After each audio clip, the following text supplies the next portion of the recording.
Yeah, hello everyone. I think we have to start now. And since it's on the record, I will expect everyone that couldn't participate live today, that they will listen to the recording on Canvas for them to be able to understand what we are going to discuss today. And I would like to inform us that today's lecture or today's live section or this module 2, I hope you can all hear me. You can do a thumbs up or you can unmute yourself. Okay, good. Today's lecture or module 2 is very, very, very important. Not only because you use it throughout your career. If you are staying in building, you have to be relevant about, you have to be conversant with it. If you are staying in building environment, but also you will be assessed on nearly everything on this module 2. It will come up as part of the assessment. I will talk a bit about it today, which the assessment alone, I think, is around 20 marks. Also, it will be part of what you'll be examined about. It will be part of the 100 questions that you will have for your exams. And also the quiz for you, please take important look at that quiz. You surely meet some of the questions later on in the future of this course. As you know, I'm Dr. Olufemi, and they are unable to be registered. Registered but not joined. The crisis is much. Please, if you are not talking to the class, you can just unmute yourself and just listen in. And by the time we want to have conversation, just unmute yourself and we'll be able to hear you. Today's live section will be focusing on international and national frameworks relevant to building energy and lighting. I would like to inform us that in most of the frameworks, either national or international, lighting and energy and air conditioning and heating, they are looked at holistically. They are viewed holistically as a whole entity. There is policy or regulation or framework that affects energy, affect lighting, affect air conditioning, and what have you. I would like to say that before we continue today, for many of us not to think that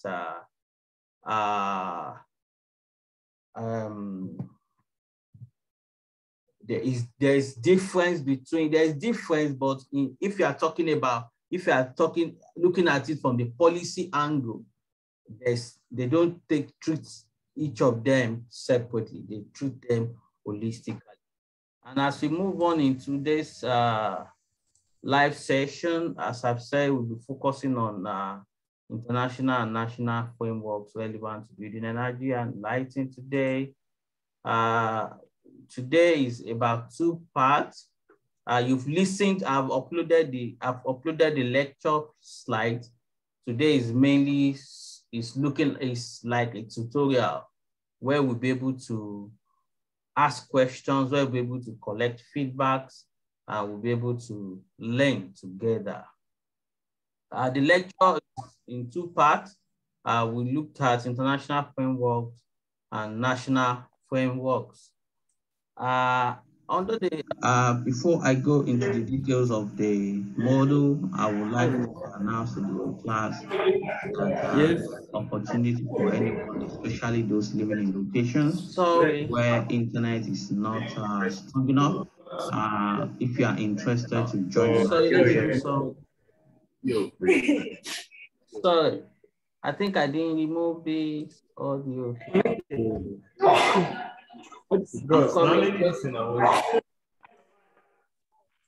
Oh, sorry. Wow, I'm coming, please. Just give me 1 minute. I've muted all the slides because I don't want it to cause for today's class. 30 seconds.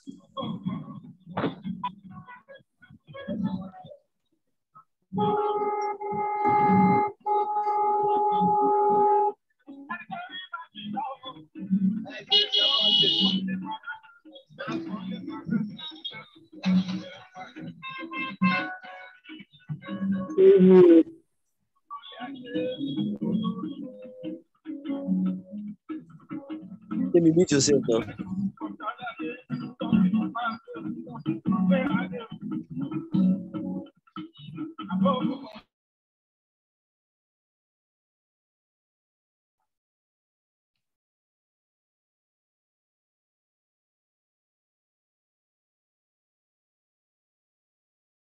Yeah, we are going to continue. I will share my slides now.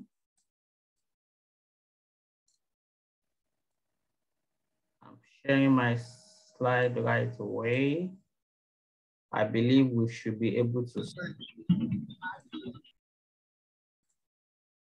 I hope you can all see my slide. Awesome. Now, as I said, this is a class announcement, as we know that many of us will be joining from the studio today. I move further. We under the international frameworks, we discussed lots of them, but we are the first international. We highlighted 4 case studies. We highlighted the Global Energy Charter. Please let us read more about this because it's like the first, let me put it that way, the initial international intervention to address energy efficiency in building across countries, across state parties, and across continents. Let us go and read more about this. I've added some relevant literature about this on the reading resources. Let us consult them and let us read them. Also, we highlighted the protocol of the Energy Charter Treaty, that is ECT. We discussed that this is the charter that really focused on the trade and investment aspect of energy. It regulates how investors interact with energy sourcing, energy production. It regulates trades that are related to energy production, in industrial aspect of energy, and all the rest. Let us read more about it. And this is like the in the previous international framework that was adopted before this, there are mentions about energy efficiency, but in this policy, it's focused more. It's on energy efficiency, and it's like the first international framework that really highlighted, that really detailed what energy efficiency means. And I will advise us that let us read about this policy very, very well. You will surely meet questions about this protocol later in the future of this course. Going further, we also highlighted the Kyoto Protocol. This is another important protocol that we should all read about. It was adopted in Kyoto, in Japan on 11th December 1997, and it entered into force on 16th February 2005. We can see how, if we read more about it, we see that it's not only focusing on the energy, the electricity aspect of energy. It's looked at energy in its holistic form. It's embodied energy and all the rest. We can see reduction of emission and all the rest, how our environment can be sustainable. We can, let us read more about it. This is another important and essential framework that will surely be assessed about. We can see that it's linked climate change to energy production, energy sources. And we'll see how some of the provisions, some of the articles, some of the, let me say, provisions that were in this protocol that could guide state parties on how to ensure that their countries or their organization transit from unsustainable energy sources to more sustainable energy sources that we always call cleaner energy sources. And as we know, we have a lot of unclean energy sources all around us. One, coal, energy source from coal is one of the unclean energy sources. Energy source from nuclear plants is an unclean energy sources. Examples of the ones that are clean, that are sustainable, that doesn't affect our environment, they are like from solar, wind, and other renewable sources. The reason is that if energy is sourced from coal, it's the production of coal itself destroys the environment. It destroys the environment. If you've seen any coal mine before, you see that that environment is hostile to human life. It's hostile to anything that is called life, even to animals, even to plants. It's very hostile. An example of that is, I'm not sure if there's any coal plants in Nigeria, but I know that before there were coal plants, but I'm not sure if they are still in operation. But if you can visit any of the old coal mine, you see, you'll be able to experience how the environment has been degraded.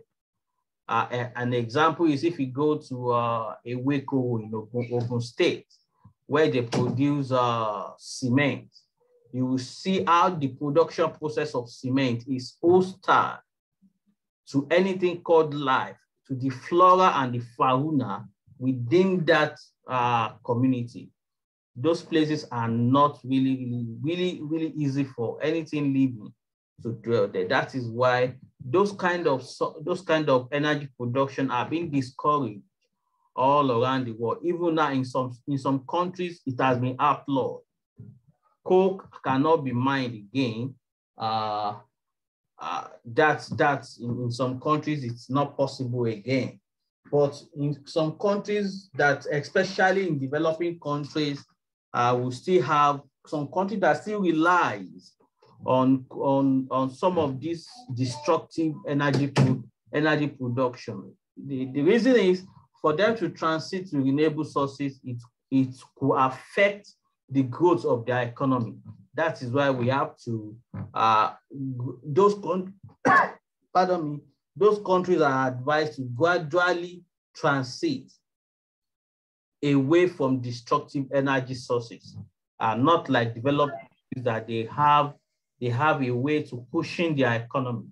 They have a way to pushing their manufacturing sector in a way that the impact of that transition will not be felt and will not cause negative impact on the populace or on the people of that country. Let us read more about this. Another one is, we've known this, we know we are sustainable development goals. We have 17 of them, but goal 7 focus more on insurance of energy, access to affordable, reliable and sustainable and modern energy for all. Let us read more about this. We'll surely be assessed on this framework as well. Going forward, we discussed also, these are some of the examples of the national frameworks, but we can only highlight 4 of them. Please, those 4, let us go and read about them very well. We'll be assessed about it.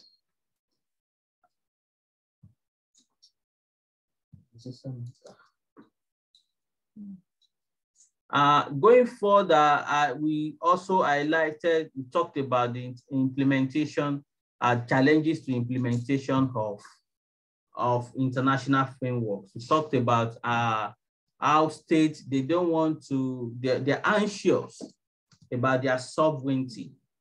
They're anxious about their sovereignty, and that is why some countries, some state parties are not disposed to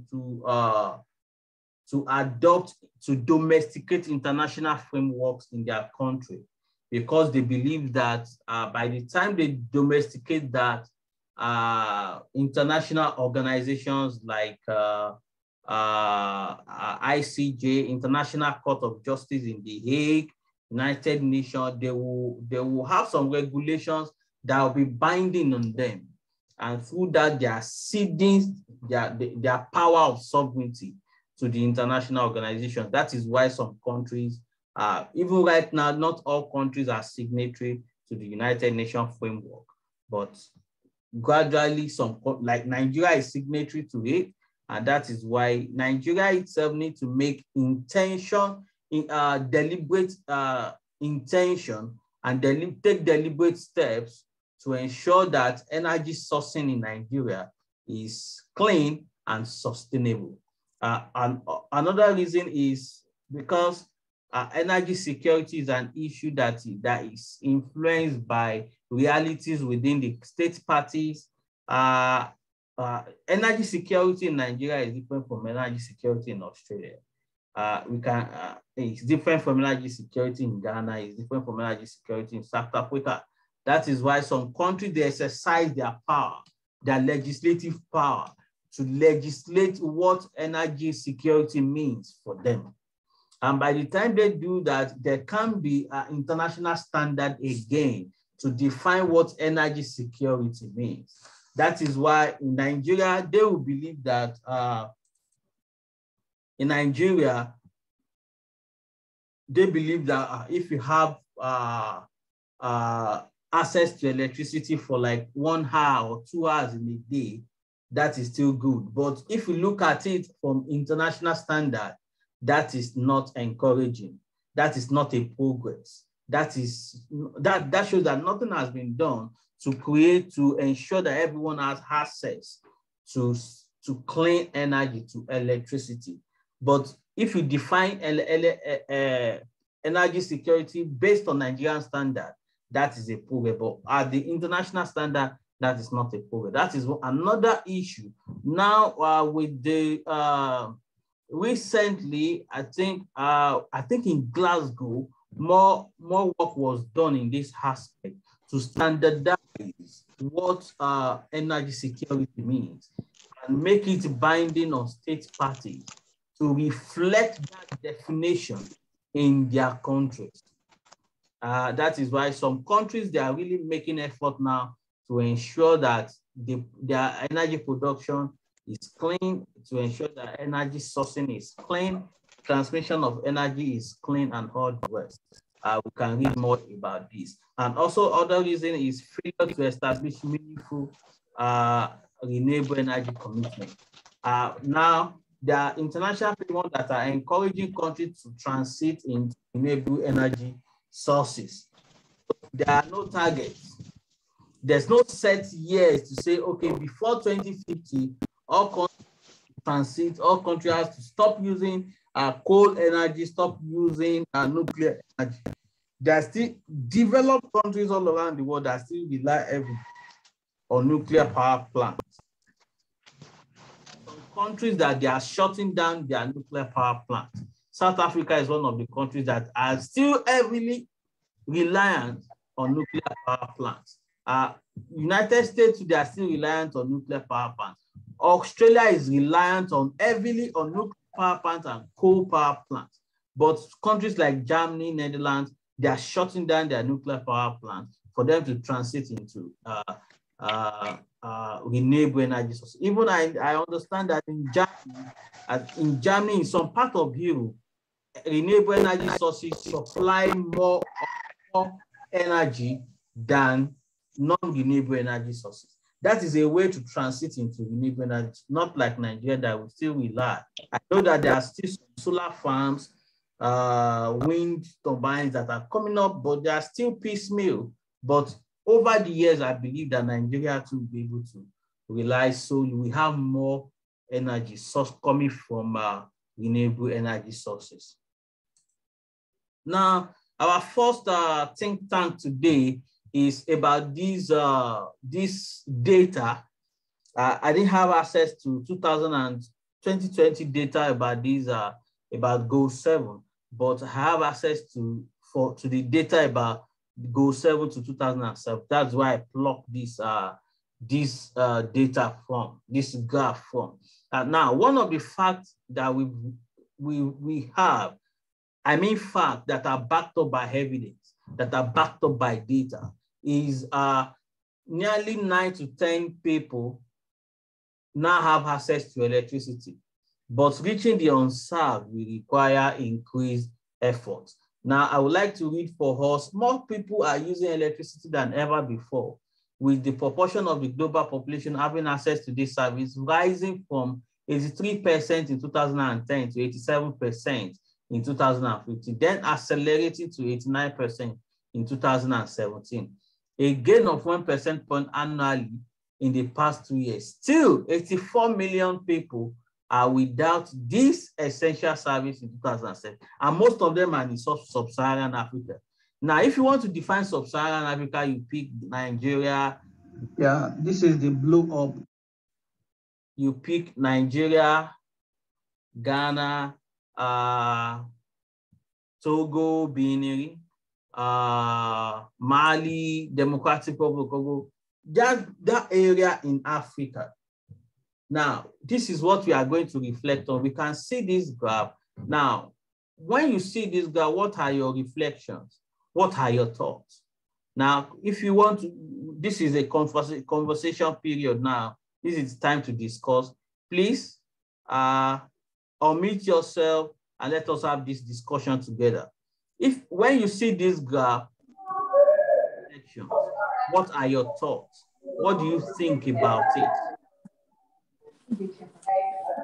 Who is having the first go?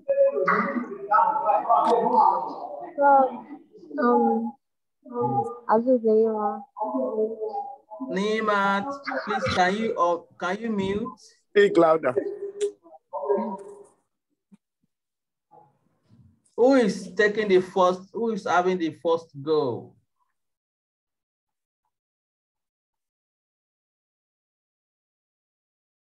Anyone? This is conversation. You are free to unmute yourself. I want to say something.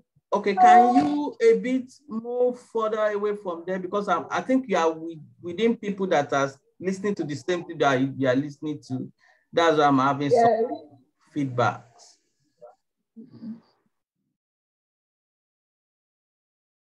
Korede, can you talk? Someone said, Korede, talk now. Neemat, can you talk now? Yes, sir. Can you hear me now? Is there any feedback? Yes, no more feedback now. Okay, well, I feel like it's very obvious from the graph that Sub-Saharan Africa is the country with the least amount of access to electricity, and compared to the other countries like Australia and New Zealand, that has 100%. Like, it will take a very long time for Sub-Saharan Africa to meet up to that number, because this is like 25% and 100% for all the developed countries. So I think that's what's obvious from the graph. Now, what do you think are the causative factor for this kind of trend? Neemat, are you still there? Well, yes, sir. Yeah. Personally, I feel like it's the leaders of this country, like the corruption and everything, because them keeping us in darkness, so to speak, is like a way of like keeping us from revolting or like from complaining, because it's when we have access to things that make us comfortable that we can actually complain. But when we're uncomfortable, we're worried about making ourselves comfortable. So it's just easier to keep us that way so that they can keep enjoying their corruption and everything like that. Thank you very much. Now, Nemat has highlighted ways that we use energy as a political tool. That is one of the issues that is affecting energy production or energy security in sub-Saharan Africa. In some other countries, energy is no more a political, it's like what, it's like, how will I put it? It's like food. It's a necessity of life. That's how some countries, they see it. It's like a right for them. Even in those countries, if there's any disaster and they don't, like, let's say if in my community now, if there's a storm and we couldn't have light, you see the leaders doing all what they could do to ensure that we don't stay in darkness for long. Because they know that by the time they deny this community of light for days, people will surely vote against them. Now, it is a right in those kind of places. But in Nigeria, in some other parts of countries, in some other parts of sub-Saharan Africa, energy is being used as a political tool. And as leaders that we are looking up to, we should not imbibe this kind of culture. Who is having another go? Thank you, Nimat, for that very important point of highlighting how energy is being used as political tool. Who else is having the next go? Sir. Yeah, thank you, Oreolua. Yes, sir. So I feel the energy situation in Nigeria also revolves around the phrase, if it is not broken, don't fix it. Around the world, like before the innovation of different renewable energies, most of us, in fact, no, everyone, we're all using coal and different hazardous ways of making energy, including crude oil. So, but in Africa, since we are normally backwards, that's just how it is, and the hazardous ways of creating energy still creates the energy. As long as it still provides what we need, it is still being used. They do not see the damage it's causing to the earth. They don't see the damage it's causing to our lives. The cocoa is that as long as you use nuclear power plants, you use fuel, you use all of that, and it can produce light, it can charge your phone, you can put on your fan, then let's go with it. That's just one way of how I see it. Thank you very much. That boils down more to our culture. To the total way of life that we've imbibed. Thank you very much for that wonderful, wonderful, wonderful, wonderful point. Our culture. But we should think that when we are doing something, we should look at the pro and con of that thing that we are doing. I could recollect when Kanji Dam, I think they were about constructing Kanji Dam. There is an indigenous community, Kanji community now. They are very indigenous that lives around that area. Now, they wanted to construct that dam, but they will have to move. They have to resettle this community away from their land, away from their ancestors, away from what the places that are vital to their life, to their livelihood, to their well-being. Now, that is a destructive way of developing a country, because the focus was to produce energy, but the focus was not on what are the impacts, what are the environmental impacts of this infrastructure that we want to build. Thank you very much, Ololuwa. Any other person having another goal? Now, can we talk about? Hi, sir. Okay, let me say so. Can we talk briefly on? Good morning, sir. Places like Europe, North America, Australia, New Zealand, why they are at 100%. Now, it's your turn now. Oku, I've forgotten your name. Yeah, Oku Legbe, Victor. Victor, over to you.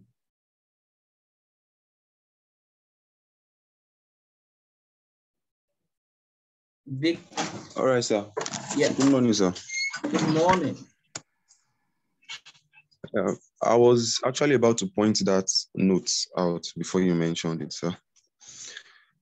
When it comes to the developed countries like Asia and the rest, it has come to my notice that sir?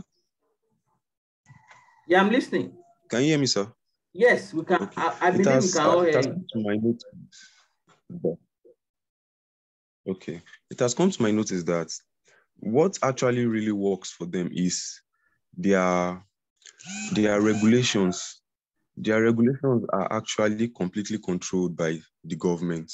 For example, compared to we in the African or the sub-Savanna areas, their power plants are being linked to individual houses directly and controlled by the government. They don't get to have their own cylinders and start going to get sources of energy like the gas and fuel. No, everything is all linked to their individual homes, whereby they pay for it through their taxes and everything. So it's easier for the government to regulate and actually maximize the effect and the use of these energy sources. Same thing goes for even their clean sources of power, solar and everything, is all controlled by the government. And I think that has actually worked so far. And I believe it should be able to work for us in the sub-Savanna Africa part if we can implement that. Thank you very much, sir. Thank you very much for that wonderful, I'm enjoying this class today for that wonderful point. Victor looked at it from the policy lens. What are the qualities of the energy policies that we have in Nigeria? Now, that should be in 2014, I did a research about building construction in Nigeria. That was when that was when I observed that Nigeria has no building code. Nigeria has no building. That is just an example. Nigeria has no building code. That means buildings are being built without standards that are aligning with the realities in Nigeria. Even we can see that is why someone can build. You can see on the master plan that this is where a road will pass through, and someone will go to that place and build there. It's because there's no regulation. No regulation. Now I'm liking for implementation of regulation to no regulation now, because regulations are not meant to be on the paper alone. They are meant to be on the paper, to be written down and be implemented. Even now, Nigeria just have, I think maybe the first, Nigeria Building Energy Code. And it was, even it has not been approved by the national government, by the National Assembly. It's still on the paper. For example, the building code for Nigerian building code was developed for over 15 years. It was signed by the minister during Olusegun, this former governor of Ondo State, while he was the minister. That is more than 15 years ago. That means that document that until today it has not been approved. That means it has not come into it cannot be counted as part of the laws of the land. Our regulations are faulty. Even the building, while I was doing research on the building energy code, I saw that this is a document that is not backed up by research. It's not backed up by evidences. I saw that, we still talk about it, I saw that they said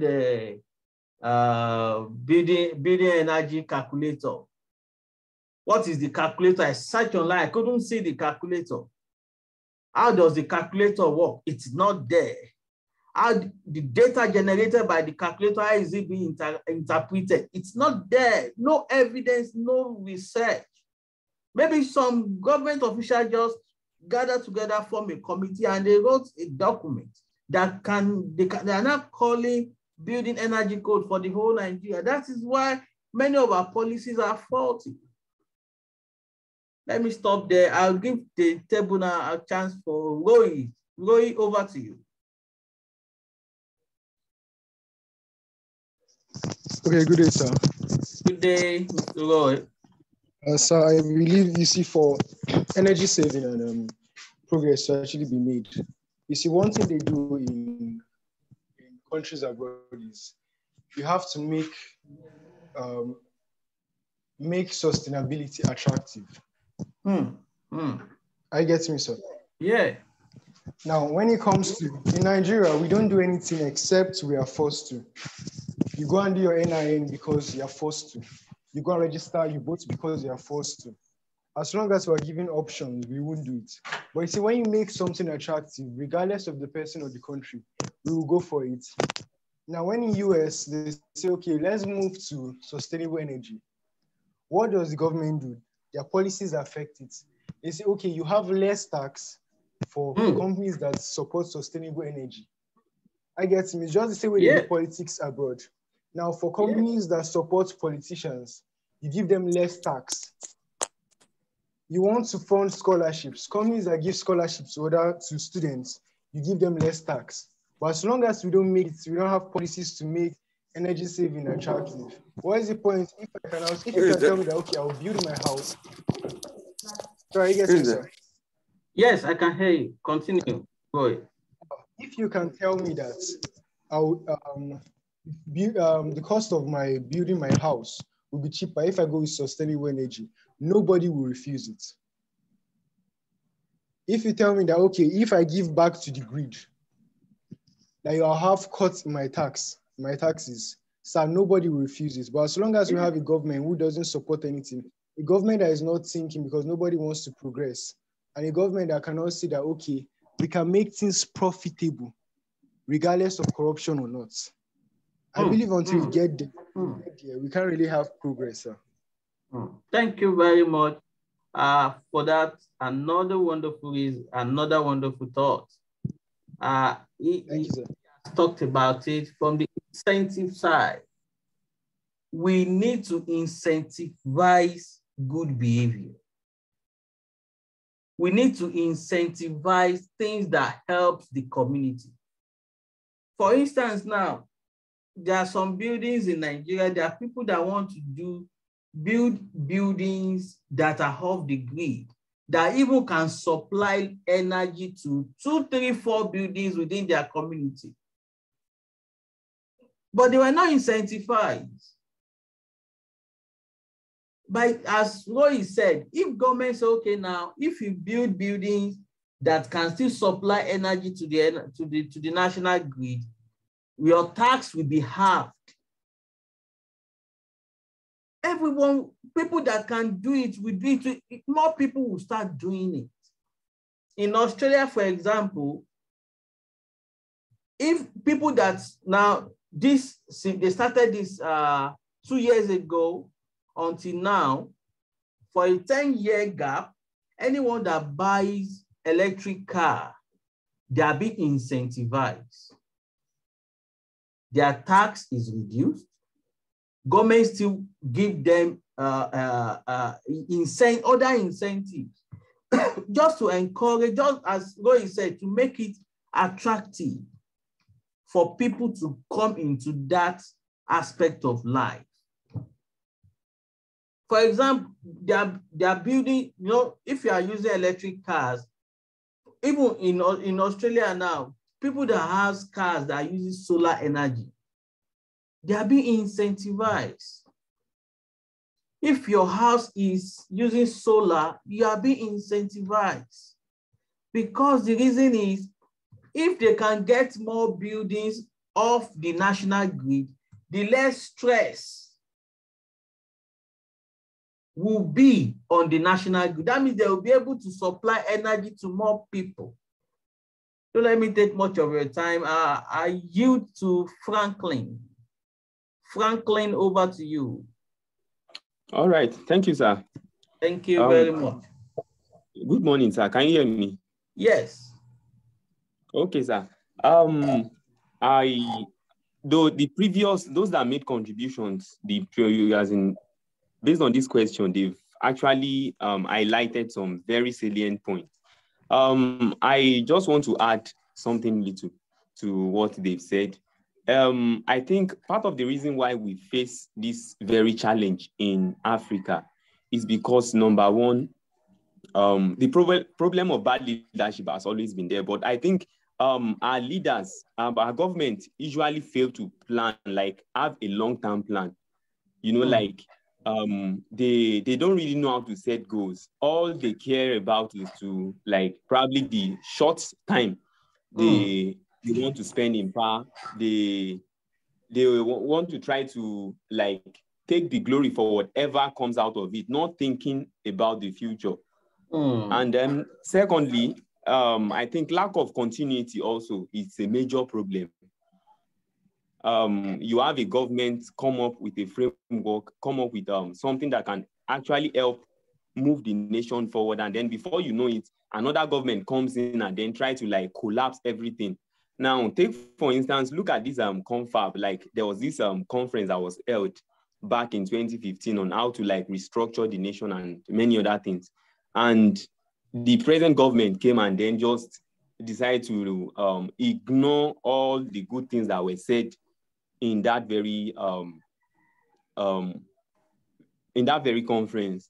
So this has actually continued. It has always been a kind of a cycle of government repeating the same thing over and over and over again. One example also is here. There is something I noticed here in Ondo State. There is this the Water Corporation, for example. Formerly, it used to be Ondo State Water Corporation, and then this present government came, and then simply because we built a kind of I think an electric, as in tap system or something like that, and decided to name it after himself. Like, I was like, what's the meaning of that?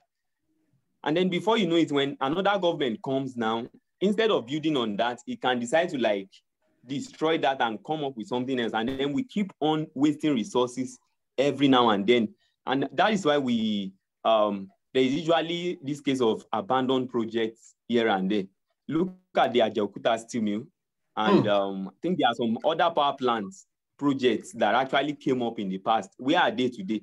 Because when the current government leaves, another one that comes in, instead of continuing, what do? They decide to abandon such distinct projects. So I would say we lack the capacity to, like, plan long term, lack of vision, and then lack of continuity.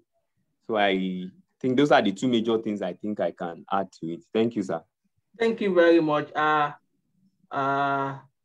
Franklin looked at it from another angle: poor policy planning and poor policy implementation.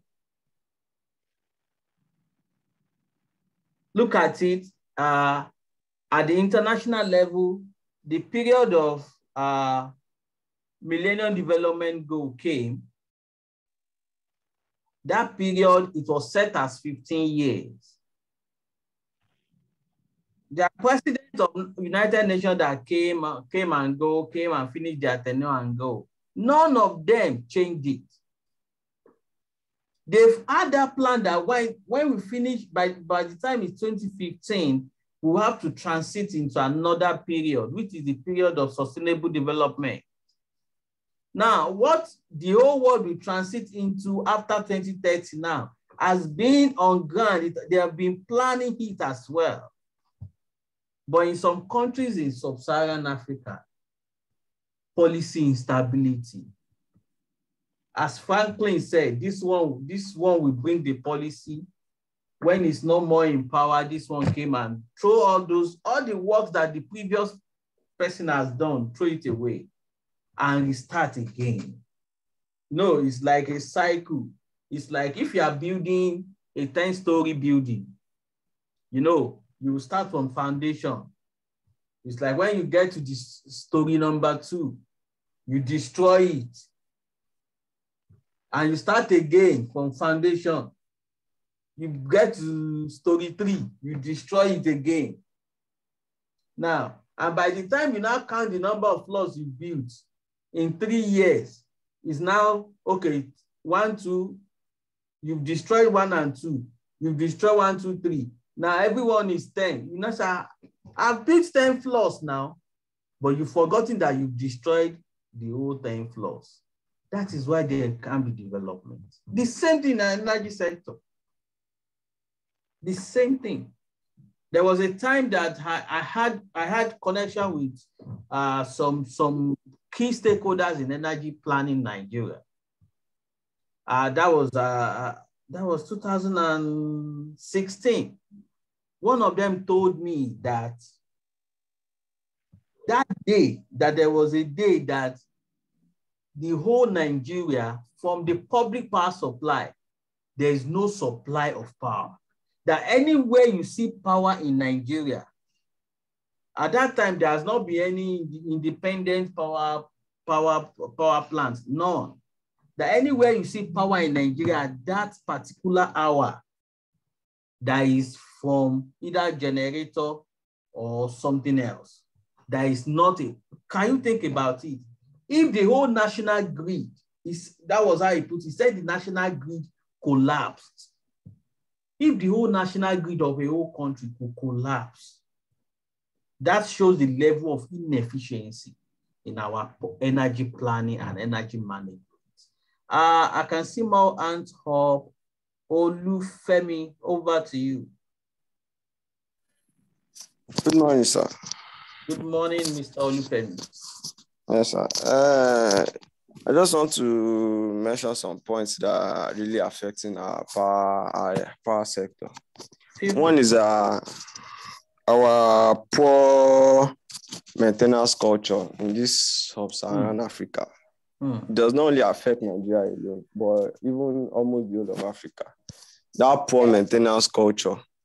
We've had this turbine for years, but you didn't maintain it regularly to provide enough electricity for the whole Nigeria.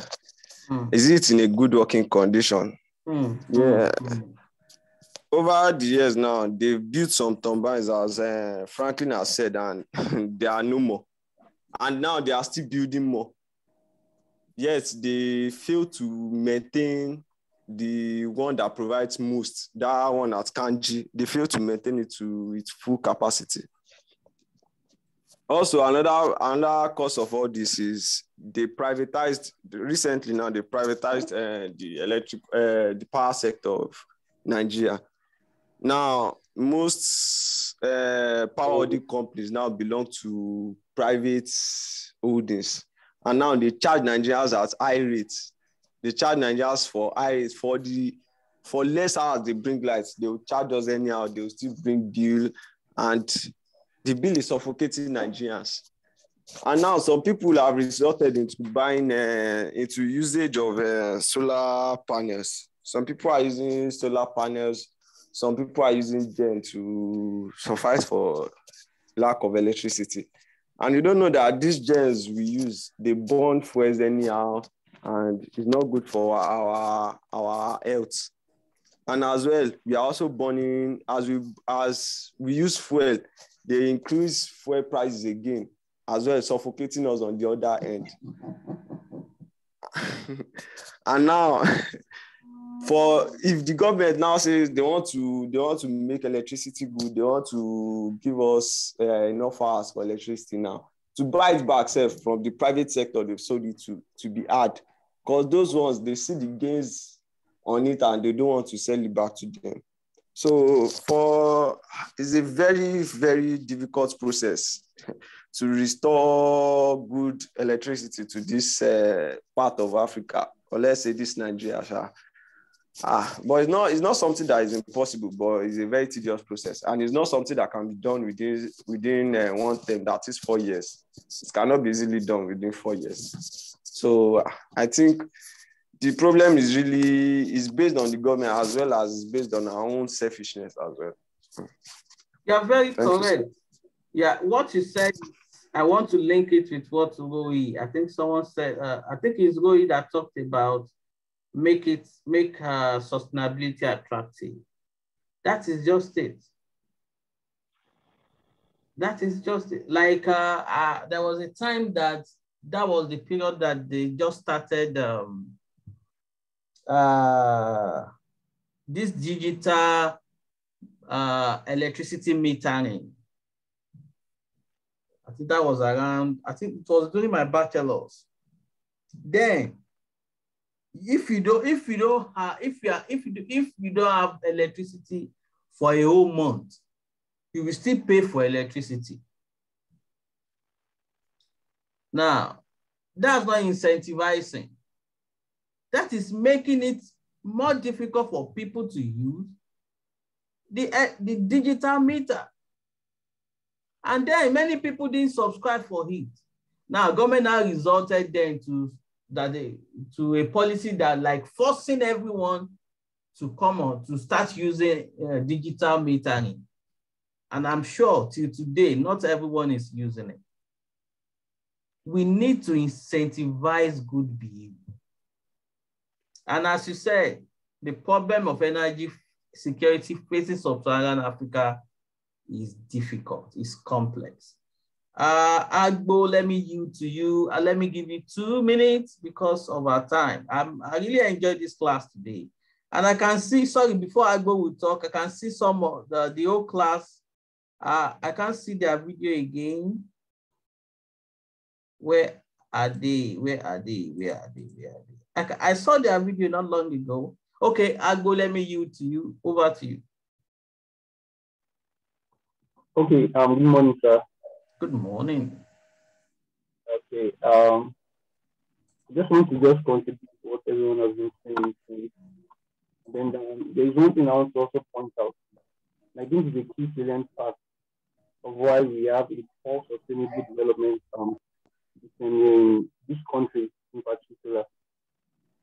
And one of them is our poor educational system. You know, the reason why people behave this way, the reason why people are the reason why they are wired to think the way they are thinking is because of what we've been exposed to their educational system.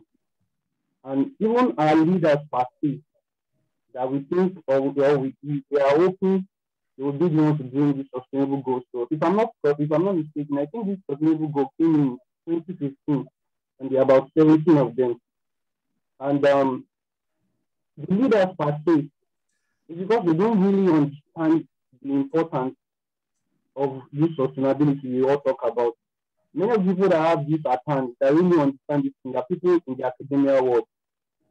Imagine the Minister of Power and also the barrister, you know, and you just want to imagine how much does the man really know as regards the things that are related to power and sustainability. Because all his life, they have been geared towards, you know, studying to become a lawyer. And then all of a sudden, somebody comes and says, okay, see our minister in this particular state. It's as if he's just starting again from the beginning, trying to understand all of this thing all along. And I think also, as regards to our living, our women, the children, there's a particular time. Continue, Agbo. All right, sir. So there's a particular year in a place in Lagos, Oshodi.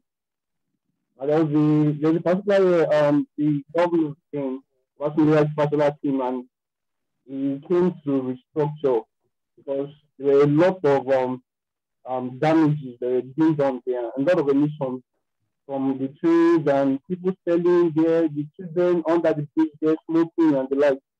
And he came and then he restructured it. Everyone was looking very fine. But before you knew it, after some years again, people came again, they started doing things that was there before he even came to restructure it again. So the question I would now like to ask is what exactly are the government doing to educate people on issues like this? Because we are opportunity to be hearing this now, we are opportunity to be learning from this now because we are part of this system, a part of this field, this discipline. That's why we're able. Because many of us are saying we don't even know much, but because of the education that we are exposed to, that's how we're able to get this knowledge that we are acquiring today.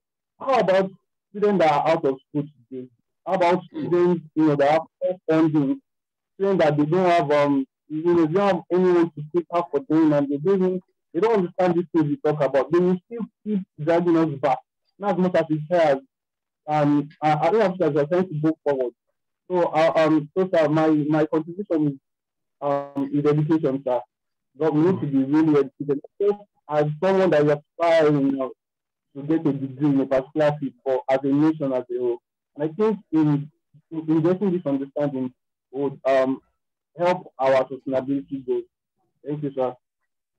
Oh, thank you very much. I'm sorry, Roy, because I need to, and I don't want to affect your next class.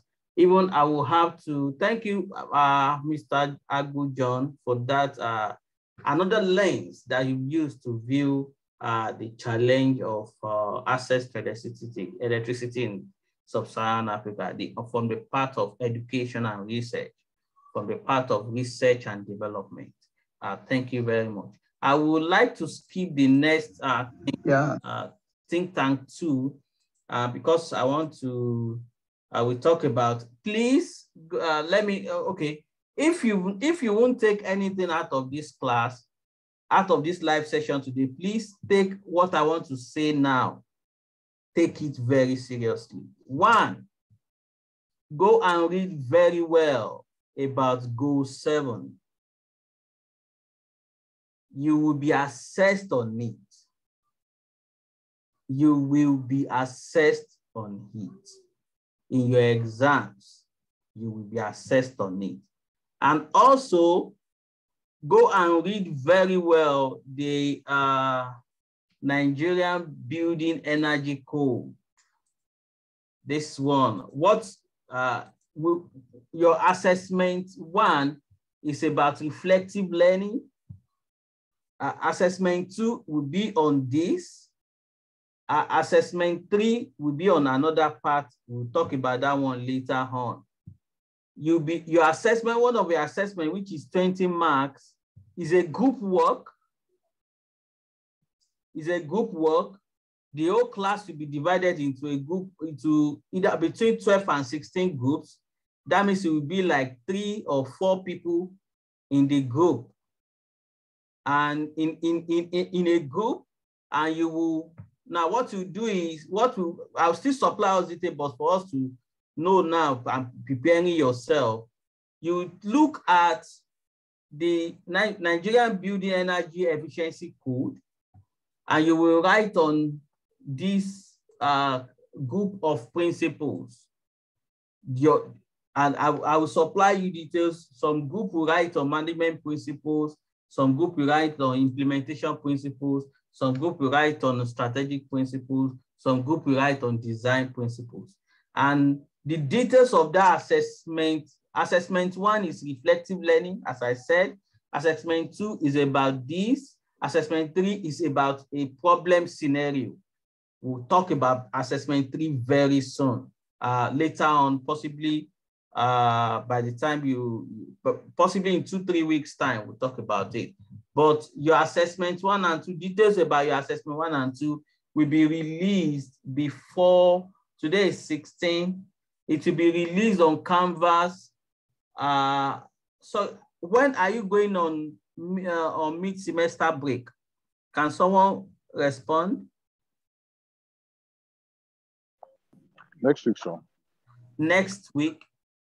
Okay, that means the reflective learn, your assessment 1 and 2 will be released on Canvas before next week class.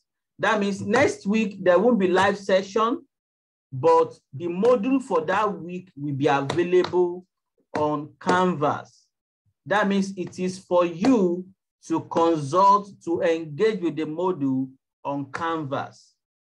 And also all the quizzes that you'll be having for each module, for module 2 to module 9. Please take note of each of those quizzes very, very well. You can't escape it. And God has blessed you guys. The 100 question in exam, or none of them is optional. You have to answer all. That means you can't escape any of those questions. You will see a lot of the questions that you will see in your quiz, in your exams. And let me recap. Go and read well about Goal 7, Sustainable Development Goal 7. Read very well the Nigerian Building Energy Efficiency Code to prepare yourself for assessment 2. Because you will be assessed on it and you have questions from it in your exams as well. I believe we've all enjoyed this class today. Can everyone in the class say hi? Are you happy? Yes, sir. Yes, sir. Thank you. We'll see. That means by the time feel free. I will still, the group, the WhatsApp group will still be on. If you have any question, don't hesitate to put it on the WhatsApp group. Put your questions there for everyone to see it, for everyone to learn from it, for everyone to gain from it together. And if you're on break, the WhatsApp group is still on.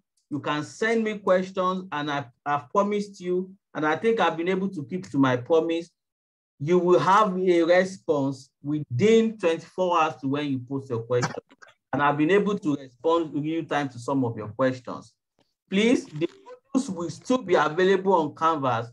That means taking Christmas chicken, when you are taking Christmas drink, when you are visiting your friend during the Christmas and the New Year, don't forget to check the available module on Canvas. I'm all happy with that. And if you have any questions about any module, you can on the discussion. And please, now, your engagement with this course will be assessed as well. Your attendance and engagement in this course will be assessed.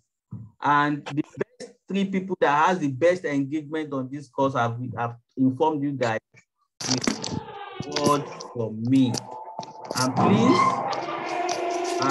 feel free to ask me any question anytime. I will be available for you to give you response. And Kayo, the class rep, please don't forget to collect the list of everyone that are in the class for me. Already, the reason for that is if you don't register for the live session, I will record that you attended. That means if you've not registered, everyone that joined on Zoom already have your record that you've attended. That means if you've not registered and you are in the class, ensure you put down your name. I believe I'm holding Kayode to that trust. The list of those that you sent to me that are in the class, those I will believe that they attended the class. If you don't attend, it is you that you missed, but it is your list I will take and those that has joined on Zoom. Any question for me before I release you guys? Lastly, sir, I would like to bring remembrance about the code you talked about that you're going to help us with. Oh, yes. Sorry. Thank you, Agbo. Now, I will put the QR code for you to be able to log into the course or to the course on Canvas. I'll put it on the announcement on Canvas, and I will put it on the WhatsApp group as well. That means you can just scan the QR code.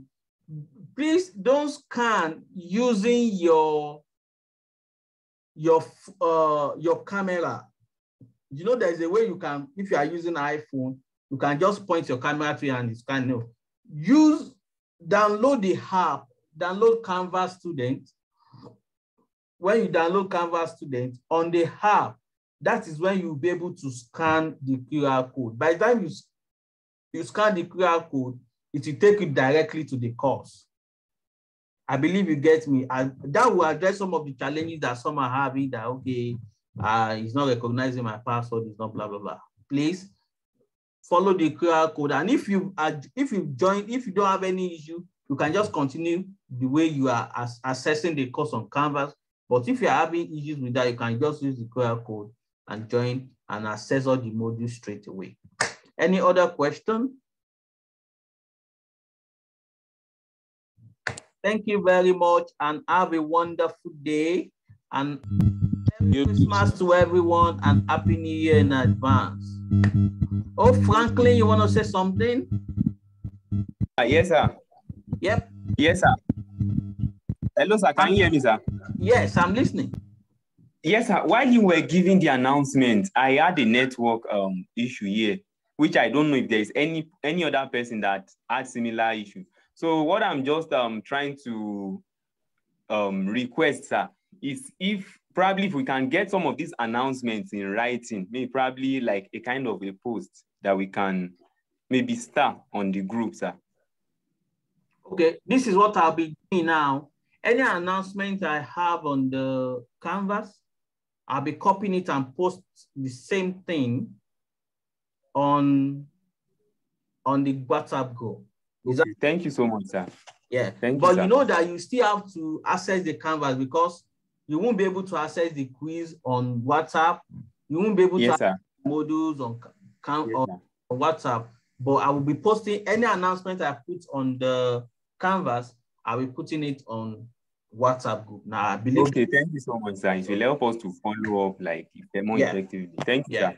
Yeah, please. And with a digital system can always track your engagement. It's so easy to track.